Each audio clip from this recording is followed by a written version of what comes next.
Hi guys, it's Reagan and welcome to the start of another reading vlog. This is a bit more of a challenge focused reading vlog as I'm going to be trying to read as much as I can over the next 24 hours. It is officially the middle of June basically, and I've actually only read one book so far this month, which means I'm very behind on my TBR. So I thought it would be a good challenge to push me into reading more and possibly get out of my little bit of a slump I'm having, to do a 24-hour reading vlog and reading challenge and just try to read as much as I possibly can over this period of time. Plus, to be honest, I love filming these. I just think it's kind of fun to have a competition with yourself, and I feel like it's a good way to kind of keep myself focused and just see what I can accomplish. But before we dive into the 3-book TBR I have for this video, first a word from this video sponsor. Hi guys, so this video is actually sponsored by pangobooks, which I'm actually so excited to be working with them. But if you're not familiar, they are a new app that is actually an online social marketplace designed for readers. They're basically the best and most epic online used bookstore that you can access right from your phone. Basically, from this app, you can easily peruse a bunch of different sellers' shops and locate and buy used books that you're looking to add to your own collection, but you can also use this app as a seller and create your own shop and store to sell any book that you personally are no longer interested in having on your bookshelf.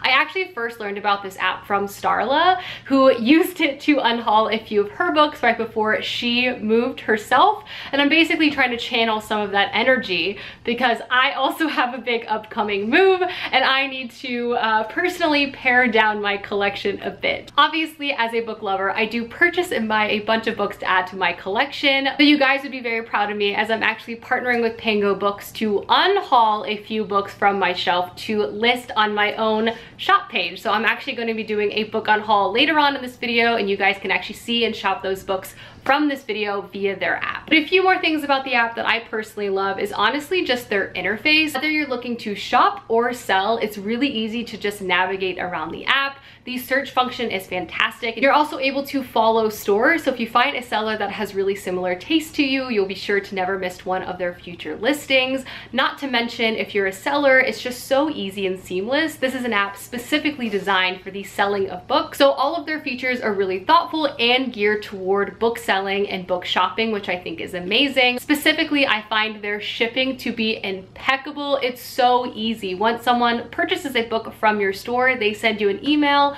with the label already filled out. All you have to do from there is stick it on the package and send it off to USPS and you're done. Again, I'll be doing the actual book unhaul later on in this video, but I am gonna link their app down below if you guys are interested in learning more or downloading. It's such a fantastic place to buy or sell books, and I will also have a link to my own shop page for you guys to follow and see any of my current or future listings. Again, big shout out to pangobooks for working with me for this video, but let's jump back into the TBR for my 24-hour readathon. Alrighty, now to jump into my actual TBR for this video. I did go in with a bit of a strategy. I have selected 3 books, all of which are on the shorter end of the spectrum. I thought to myself it might be beneficial to feel like I am progressing, finishing books, moving on to another one, even if the actual page count stays pretty consistent to what I normally read for a 24-hour readathon, but I feel like I could use that extra motivation. But let's actually chat about the books. So the first book is actually an ebook, and it is the Dawnshard, I want to say, by Brandon Sanderson. It is the novella that you're supposed to read between Oathbringer and Rhythm of War. It's happening, folks. I'm almost picking up Rhythm of War, but I do have to read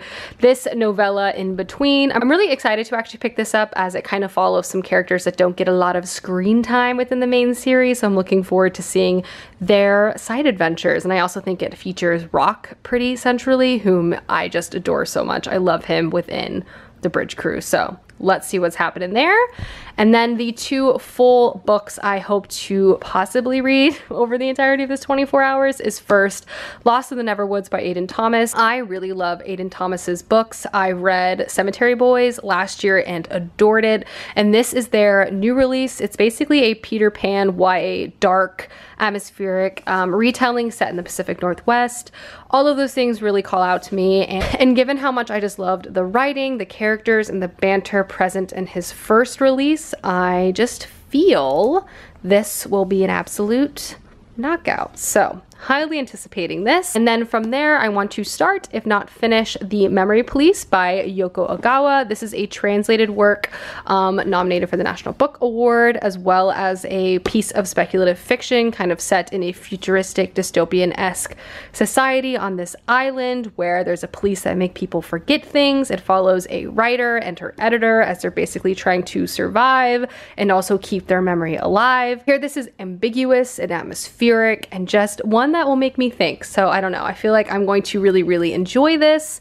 And yeah, I thought I would include it on this 24-hour TBR, but let's see if I'm able to accomplish this. It is currently later afternoon on this first day of this vlog. I want to say it's around 4. So I'm officially starting now. So I have exactly 24 hours until 4 o'clock tomorrow to read as much as I can. I'm gonna make a pot of coffee now and also ponder over the books I plan to unhaul. Always a difficult decision. But yeah, welcome to this vlog. Hopefully I read some books, break this slump, finish something for the month of June, but we'll see. Actually, I've decided to nix the coffee for now. I found the ultimate reading snack. I forgot I had these. I was saving these for a rainy day and it's perfect. The perfect time. I'm also really looking forward to debuting my new bookmark my friend Elena made me. It's precious. Hello friends, so I'm cozied up in bed where I anticipate I'm going to be for the majority of this 24-hour reading vlog. Clay picked me up a supportive latte to caffeinate me in the end, post my Cheetos snack, so very grateful for that.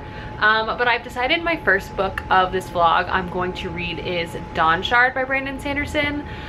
I am just so excited to jump into Rhythm of War, and obviously I need to read this novella before doing so. The end of Oathbringer was just so good.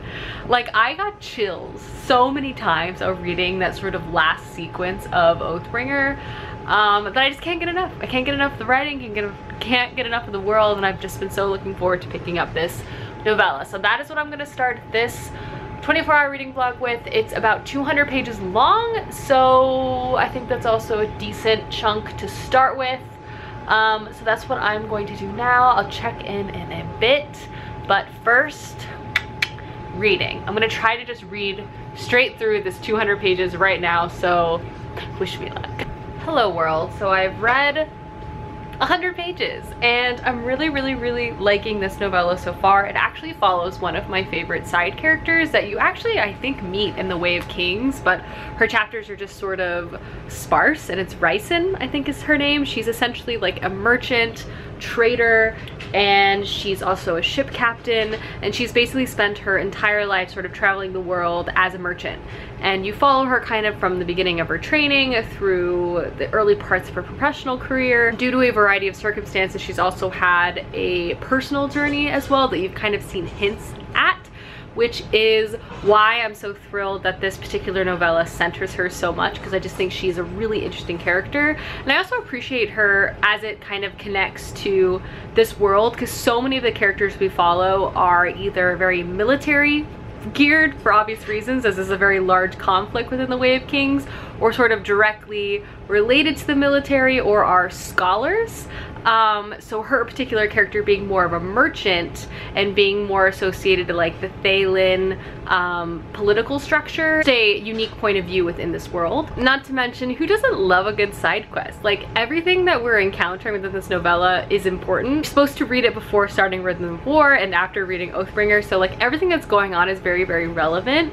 But it is like a side quest, similar to kind of what you encountered in the Lift-focused novella series between Words of Radiance and Oathbringer, but it also just kind of provides some extra characterization, some extra world building, and just some kind of like secondary support to some other things happening behind the scenes, which I do feel like continues to add to this just fantastic world that Sanderson has built. But yeah, liking it a lot. I'm gonna take a quick break for some dinner, but I've read 100 pages and I'm gonna keep reading, so you know. To keep me strong, chicken finger Caesar salad, you know. Gotta stay focused, need those greens, but still need those chicken fingers. Only one way to succeed, a 24-hour readathon. About to stream a certain concert with my friend Elena, so I'm going to take a bit of a break from reading, but I was able to read another 50 pages. I am flying through this novella. It's so good. And honestly, I just love the Stormlight Archive so much. I feel like I could talk about it all day. The story is just like, the characters, man, they break you. Just the whole thing. Anyway, okay. I'm gonna watch my concert with Elena, and then it's back to reading. I'm almost done with this, and then I'm gonna start, I think, into The Neverwoods by Aidan Thomas for book 2 for this reading vlog. I finished my muster concert. And then I proceeded to finish Dawnshard, which I really enjoyed. It's tricky to kind of talk about because of, I guess it's obviously very reliant upon a lot of plot that I obviously don't want to spoil, but I just really appreciated kind of getting, again, that more focused viewpoint on some lesser highlighted characters, and Brandon Sanderson's ability to write such interesting and dynamic characters from a variety of different like backgrounds, walks of life, locations, like within his fantasy world, it's just stellar, you know? And I would say I might even like this one more than Edge Dancer, which I found surprising just because I loved Lif's character, which is kind of the star of Edge Dancer. She is such a breath of fresh air, literally in any scene you throw her in. Truly iconic, but I don't know, I just really liked this. I really appreciated the sort of journey component. I loved the ship component.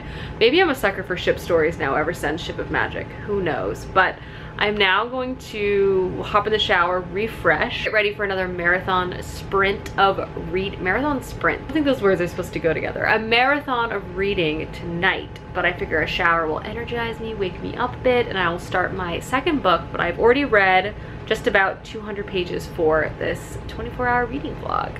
I'm laundered, wearing my Survivor shirt, and I'm ready for book 2 of this vlog, so let's get it. Good news, I've read 50 pages of Lost in the Neverwoods, and wow!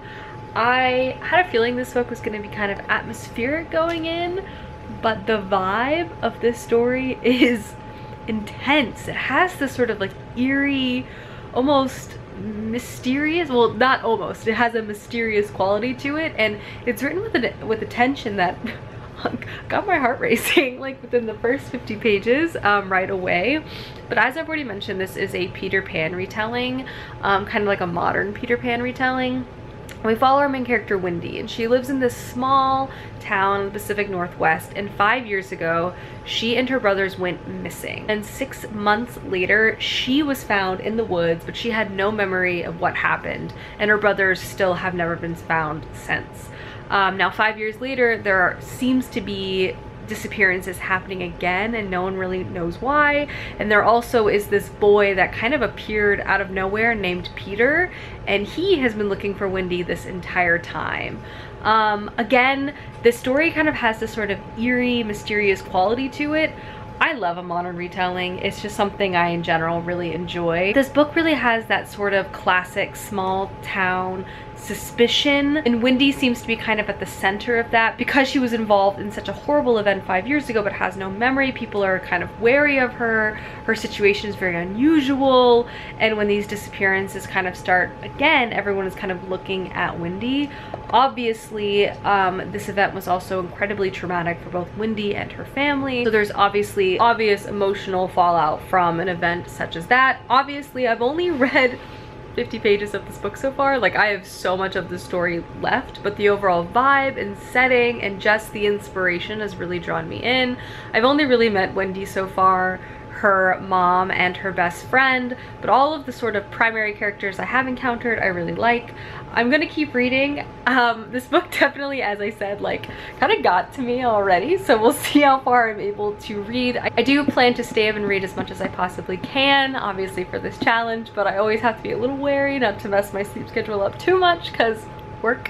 But I'm going to read more now. My goal is to get to about the 350 page mark total for tonight, and then read as much as I can throughout tomorrow before the 24 hours are up. But I'm gonna get back to it. But this definitely opens with a bit of a bang, in that like so much kind of happened at once, and I'm intrigued right away. Matilda and I passed the 100 page mark, so things are going well. Millie.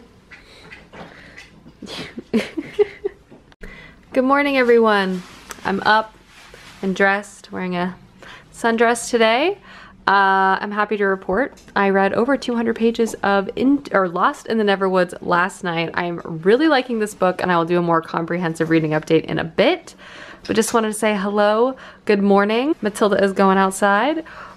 But before I do any more reading, I'm gonna do my book Unhaul. Let's get rid of some books together. Hi friends, we're at a new angle, I want to say, but I have plopped myself down. Matilda is behind me. And I am going to be going through my shelves. My goal is to find 5 books to get rid of this morning, so let's do it. I've already done my big book unhaul, so this one will be a little more difficult, so I'm keeping myself to 5 books at a time, so let's begin.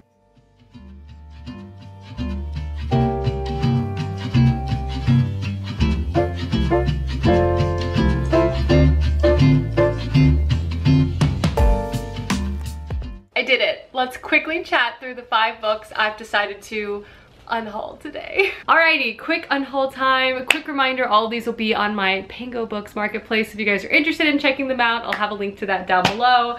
But the first book I've decided to part with is Plain Bad Heroines. This is definitely hard for me, as I absolutely hate getting rid of TBR books, but so much about this book I love on the surface, but so many of my friends and reviewers who've read this found it to just be okay. It's a big book, it's heavy, I feel like it's hard to move, so I feel like it's better to pass it along to a different home. But one day maybe I'll buy this book again, we'll see. But this is the first book I've decided to get rid of. I've also decided to pass on The Midnight Library by Matt Haig. I read this, I actually enjoyed this book, but I don't really see myself rereading it, so I thought I would just free up some bookshelf space, so this will also be on there. I've also decided to part with The Wicked Deep. This is another book I've read and really enjoyed, and I just don't see myself rereading. Do you see a trend here? But this is one of my favorite kind of like YA tropes and setup. It's just like small seaside town, eerie magic, sisters, and essentially the premise of this is in 1822, this town executed 3 sisters under suspicion of witchcraft,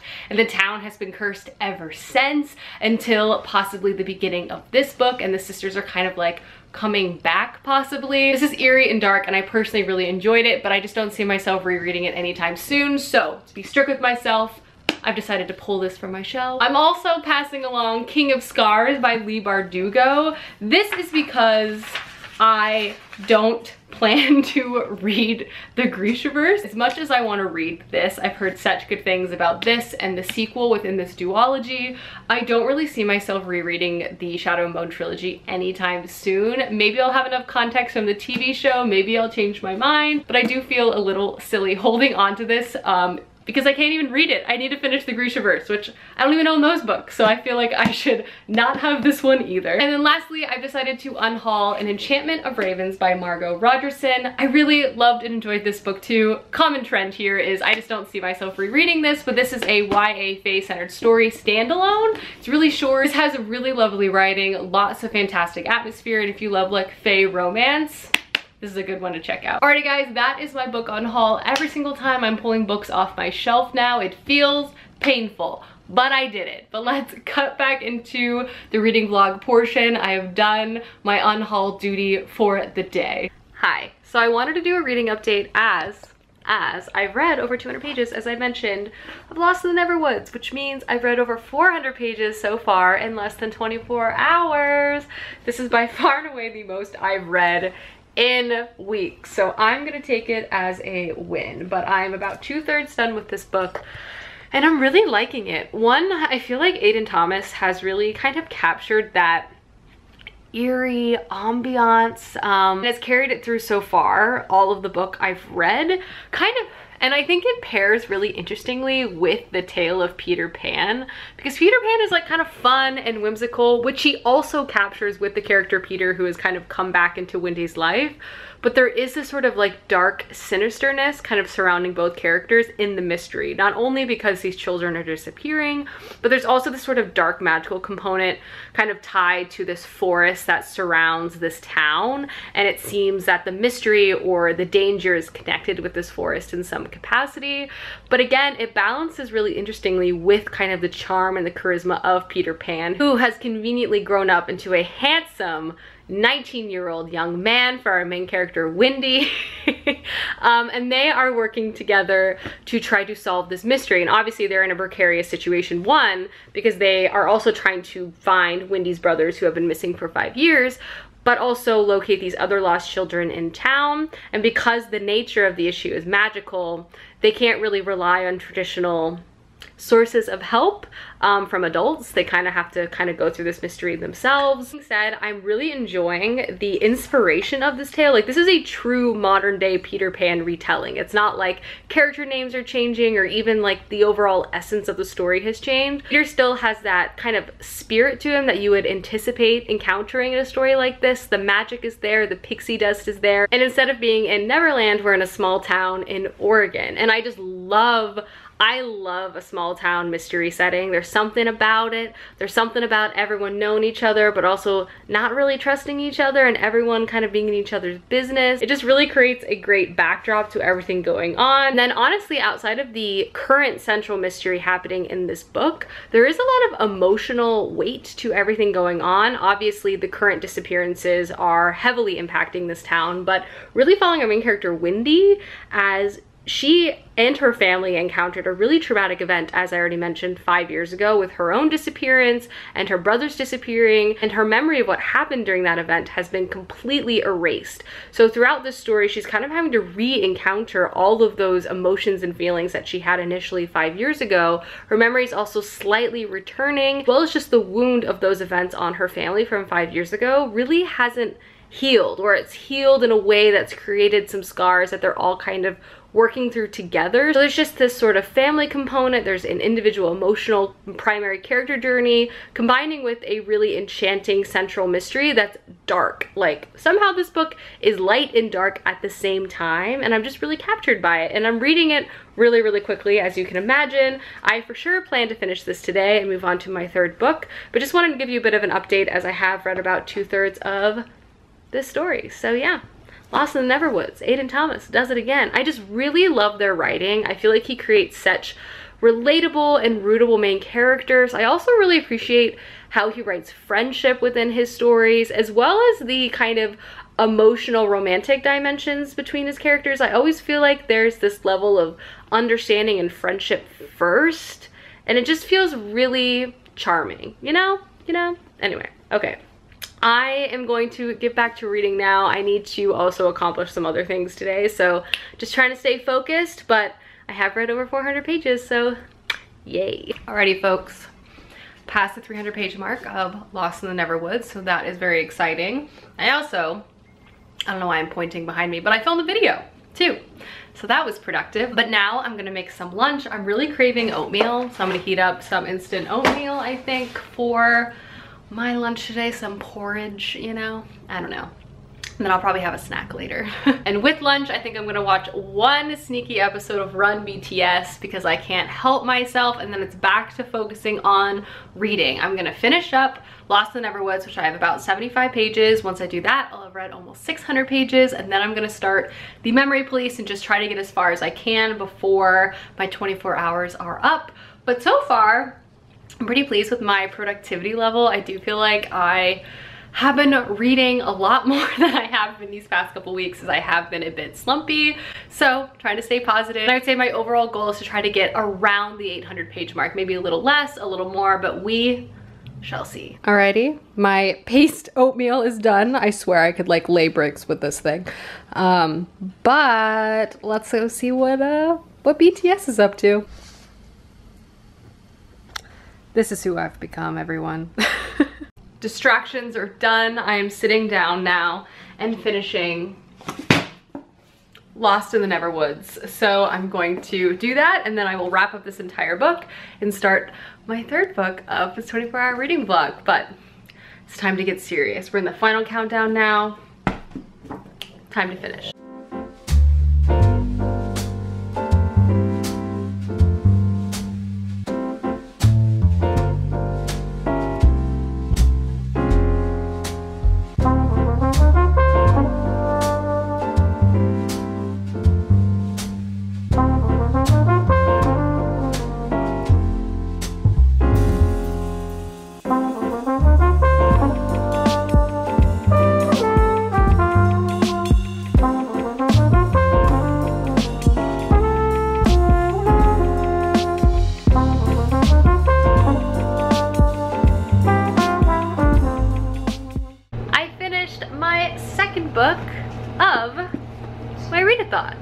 I've officially read, let me just do a quick calculation, 571 pages so far in this 24-hour period span, and I really liked Lost in the Neverwoods. I felt that this book was such an interesting mix of like fantasy and retelling while still being very emotional, and in a lot of ways this was just a portrait of a young girl and honestly her family's grief and guilt through a period of time. And obviously there's like a central mystery kind of at the heart of it, and with these new disappearances occurring, and the structure itself is, I would honestly describe it as frantic. It's paced really quickly. You're kind of trying to figure out the mystery, rushing with Peter and Wendy as they're trying to solve what is currently going on, but also following along as Wendy is kind of re-encountering a lot of the memories from the past surrounding her brothers and her own disappearance as a child.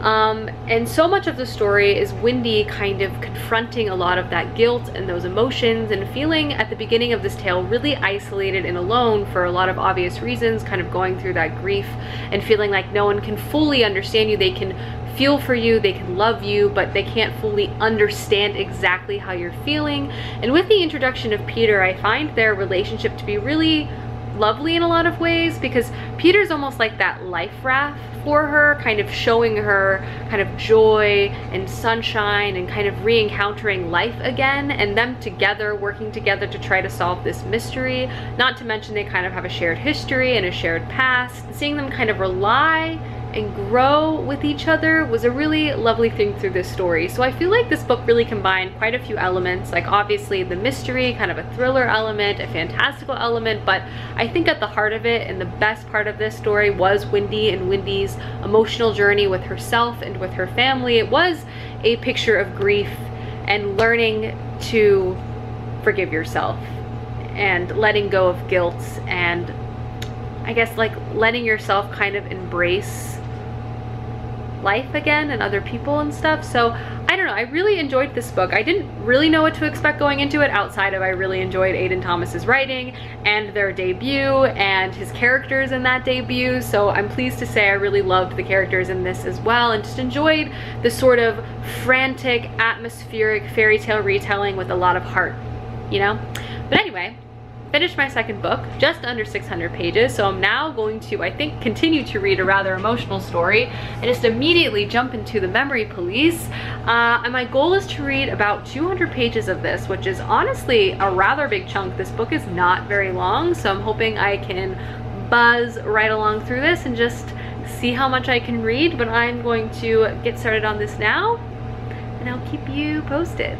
I'll maybe make a snack first, because I love snacks. Snacks are my motivation to read, you know? Anyone else? Anyone else? Might be from the kitchen. Working on that guild, am I right, Clay? But anyway, it's snack time for me. Book 3.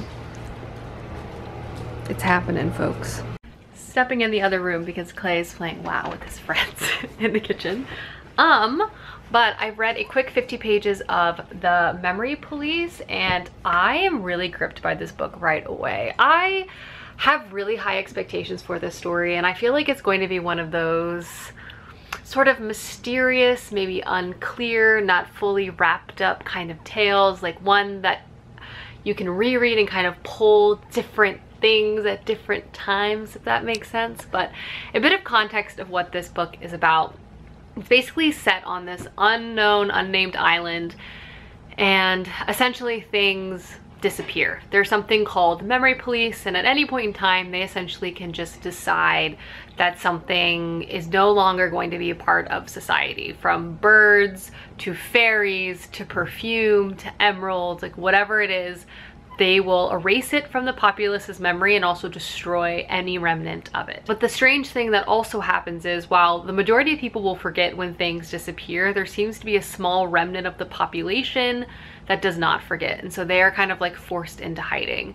We follow our main character, who is a writer, and writing in general is not super popular on this island, as people aren't really looking to encounter new things, more they're used to forgetting versus encountering new stuff, is basically what she described. And so far what I've encountered, it's really just memory. She's kind of telling us about her parents, kind of giving us some context to this place in which she lives, and right away you kind of get this sense of urgency, this sense of wrongness, but I don't think that's really being hidden. This sort of memory police is a really strict and intense organization that kind of keeps things on the island running as they see fit. You don't really know why, what their motivation is, who is even controlling them, but it does appear that they are getting more aggressive.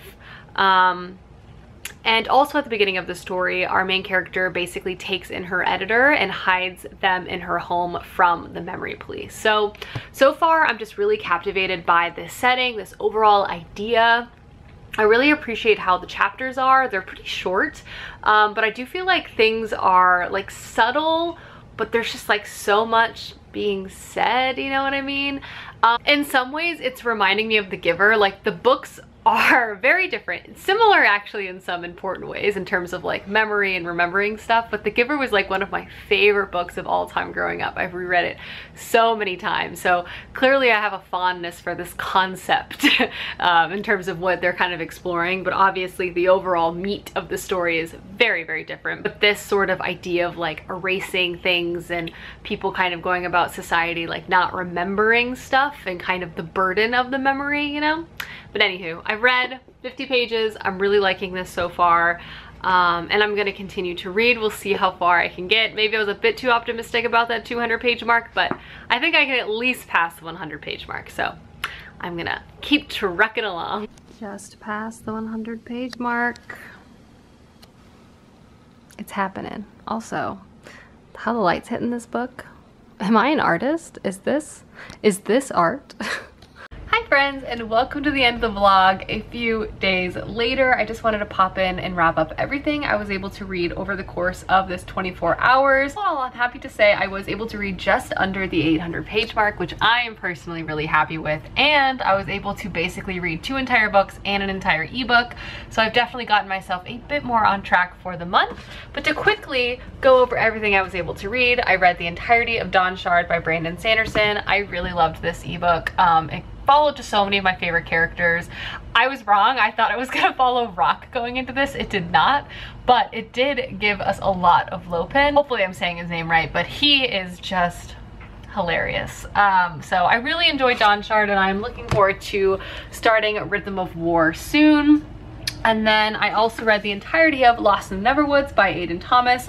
Really enjoyed this. I was kind of going in expecting a fantastical mystery, which I got, but I also feel like it had layered elements of grief and like personal and family tragedy. As well as our main character Wendy, as she had to work to come to terms with a lot of trauma from her past. Really liked this. I think I'd give this about a 4-star. And then I was also able to read 200 pages of The Memory Police. I don't have anything new to say because I feel like I want to finish this book before I kind of give a full coherent review, which I will do at the end of the month. But I am really enjoying this. I feel like it's just so interesting, and just kind of all the different components of the story. I feel like there's just this underlyingness of tension. I have so many questions, and I don't know, it's really good so far. So I read 200 pages. I have about 80 or 90 pages left. I'll finish it up and I'll give more coherent thoughts and feelings at the end of the month. But hopefully you guys enjoyed this vlog, and I will see you soon with another one soon. Goodbye.